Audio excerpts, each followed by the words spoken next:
Everybody, today we're going to demonstrate a few handshakes and a few demos when it comes to handshakes. First thing we're going to go over is rotation of the palm. I'm going to pull up my sleeves for this. Clear! It's just Jorge and I's regular handshake. So simple, right?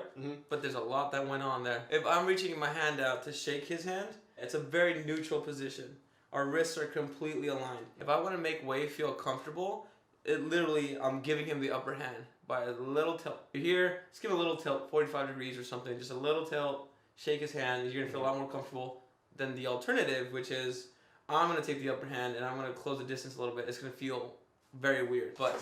Ooh, shit. And so the reason that this feels this way to me, I feel like more comfortable, more like I'm in control, is because of two factors. We have the tilt, which means if I'm above, if I were to do something to Jorge, I have a lot of control because I literally have the upper hand. You have the upper hand. The other is proximity. Because I'm closer into his space, I can enter it or invade it, and he's also welcoming me into his personal space through the handshake as well. An interesting factor of this with hand up or hand down is it's very much sort of like holding a hand. It's literally as if you met a girl and like held her hand like this. Between a man or a woman, it doesn't really matter. It conveys that sort of feeling of trust. Yeah, like I'm taking care of you. Another thing that you might end up dealing with is somebody who has a really, really strong handshake to the point of them trying to seem like they're trying to strangle your hand, like it's a chicken or something. It's a vice. It's a vice grip. So Jorge's going to give me a vice grip like that. Please. So you'll notice what happens here is your hands will kind of do this sort of thing where you won't have a good grip. And even if you try, you're already at a point of disadvantage because you can no longer have any sort of control. The question is like, why does that matter? First of all, I'm getting away with giving a really bad handshake. These guys have been doing it for years and they're just squeezing the life out of your hand. A lot of the time, first impressions will set up power dynamics between two people.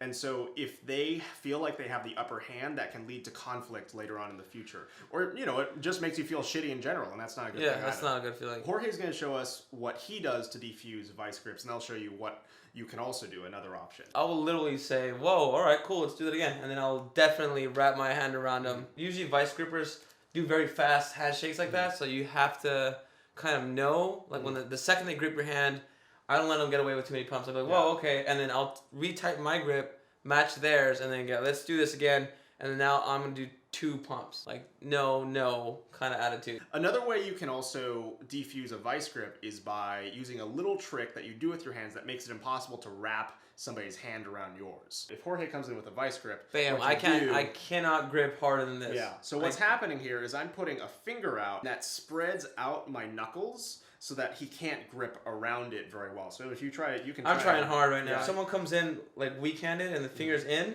all of a sudden it's all relaxed. Yeah, it's like really crunching easy to knuckles right there. Yeah, exactly. I'm able to just manipulate it with literally my thumb. Whereas as soon as you do that 1 or 2 fingers, it's already set. Like it's pretty spread out. I have no leverage at all. I cannot squeeze it hard in this. And so it's sort of like a subtle little thing where it's like, I know what you're trying to do, even with this piece right on the wrist. In a way, that's also very threatening as well, because you're extending beyond the reach of a handshake and saying, no, I know what you're doing, and it's not going to work. Regardless of what happens during a handshake, don't form a first impression that's too strong based off that, because a lot of the time you can like mess up handshakes and like end up accidentally giving a limp handshake or not enough of the hand or like doing something really aggressive because you overshoot, whatever. Just be aware of it, so when you receive a handshake that doesn't feel that well, like doesn't feel comfortable for you, figure out what it was. That's really what we're trying to do. I think this whole thing that we're doing with the body language, just be more aware. Like we're not really trying to make you do anything, just understand what's happening to you. Thank you for watching. If you want us to talk about something in particular, about like social interaction, body language, whatever.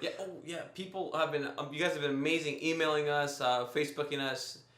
Yeah, keep it up. We like knowing what you guys want to hear about, because I think at this point we got a nice little thing going. So let us know what you want to see for the next video. What?